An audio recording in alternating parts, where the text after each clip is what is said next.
pourrait imaginer qu'il y avait ici des marécages? C'était au XVIIe siècle. Bonjour à tous. Les Champs-Élysées sont aujourd'hui considérés comme la plus belle avenue du monde. Enfin, ce sont les Parisiens qui disent ça. En tout cas, l'emblème de la capitale. Savez-vous que cette mythique avenue tient son nom du lieu où séjournaient les âmes vertueuses dans la mythologie grecque, en opposition justement à la partie basse où étaient signalées autrefois des femmes de mauvaise vie. Son visage a bien changé, 350 000 personnes s'y promènent chaque jour. On comprend mieux pourquoi les marques se battent pour décrocher un emplacement à des prix pourtant prohibitifs. Eh oui, c'est la 3e avenue la plus chère du monde en matière d'immobilier commercial.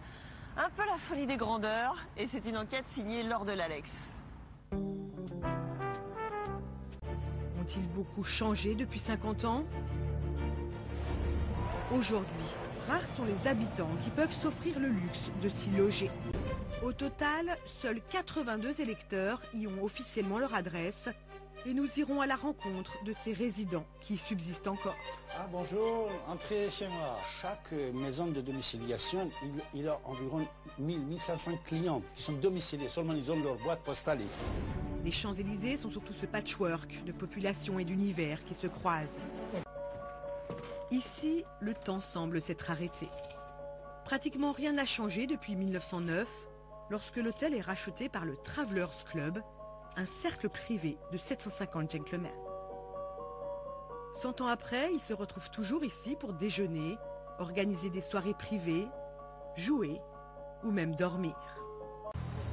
Depuis 2011, le travail de la police sur les Champs-Élysées a été révolutionné par la mise en place d'un vaste réseau de vidéoprotection.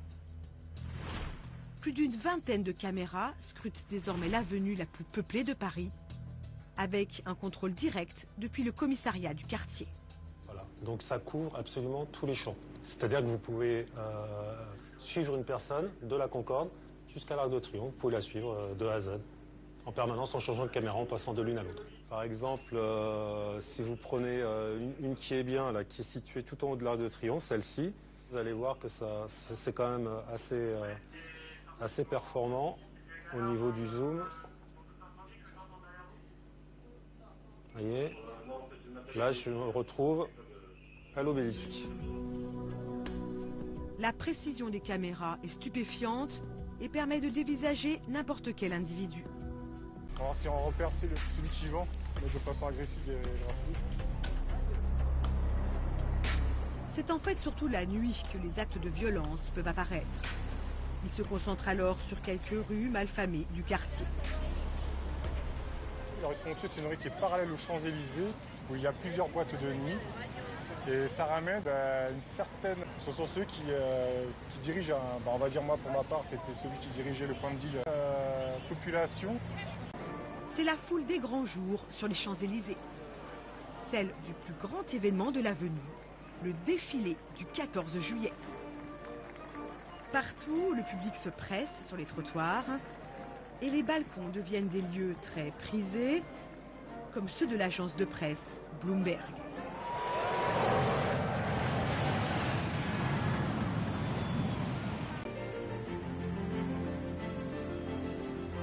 Élie de Robien est l'un des agents immobiliers spécialisés des Champs-Élysées.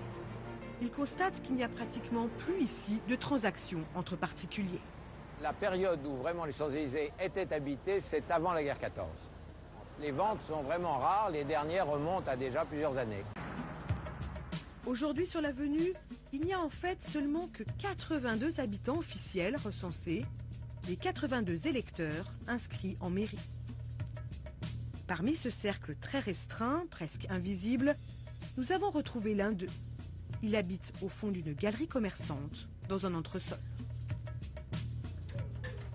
Ah bonjour, entrez chez moi.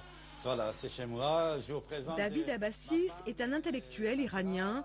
Il habite ici avec sa famille depuis 26 ans.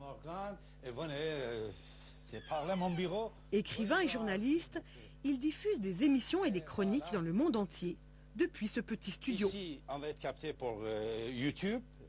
Ici, pour l'Internet, persiancnn.tv.net. Et là, c'est pour l'envoi sur satellite Hotbird et Telestar. on va être en direct, c'est-à-dire l'émission va changer. Et, vous voyez, on peut régler l'image comme on veut. Voilà. Bonjour mes chers amis. À son actif, près de 5000 heures d'émissions sur des chaînes culturelles et laïques. Pour garder notre laïcité en France. Mais sa plus grande fierté, c'est celle d'habiter sur les Champs-Élysées. Bien sûr, sur mon carte de visite et sur tous mes bouquins, et sur mon journal, vous voyez juste en haut, c'est marqué 66 avenue des Champs-Élysées. Oui. Ici, je reçois des gens qui viennent des États-Unis, de Canada, du Japon, de Malaisie. Alors, quand je suis aux Champs-Élysées, c'est plus simple, plus facile pour ces gens-là, pour trouver les Champs-Élysées. Et prestigieux pour moi aussi. Ce n'est pas seulement pour moi, pour le monde entier.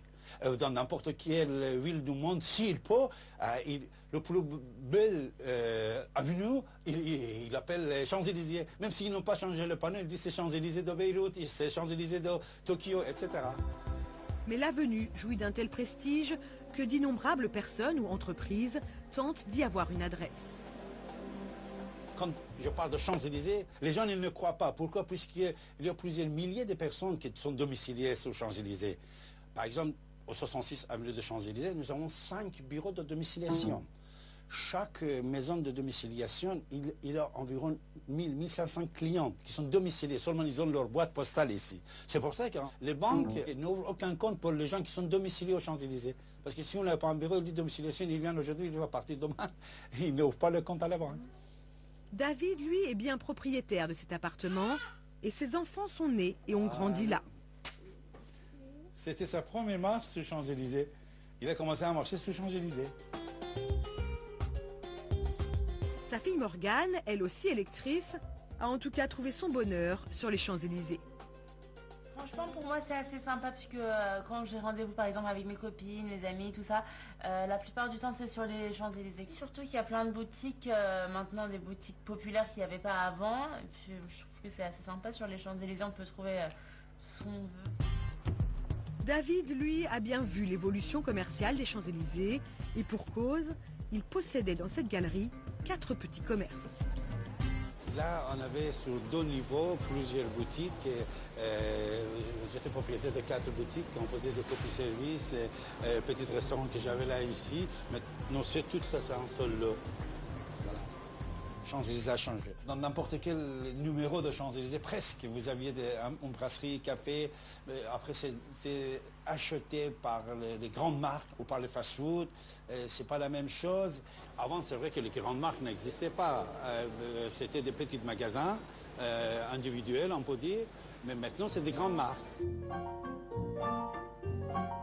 Mais la plus belle avenue du monde a-t-elle réellement changé de visage?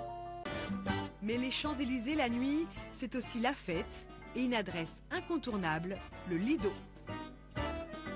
Présent sur l'avenue depuis 1946, les spectacles illuminent l'avenue par une profusion de costumes et de décors, et bien sûr de danseuses aux mensurations parfaites.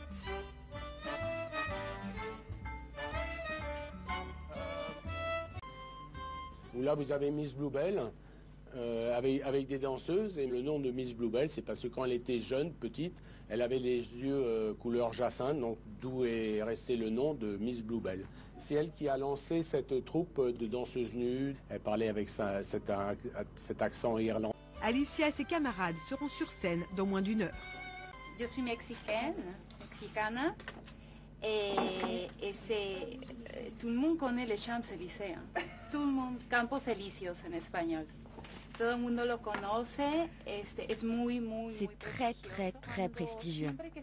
À chaque fois que je sors du métro et que je vais m'acheter quelque chose à manger, par exemple, et que je passe devant le Lido, mon lieu de travail, je me dis « Waouh, je travaille ici ». C'est encore comme un rêve. Les Champs-Élysées, sans le Lido, ça perd aussi un peu de son glamour, parce que ça reste forcément que des magasins. Ici, il y a de la vie, il se passe quelque chose, quoi.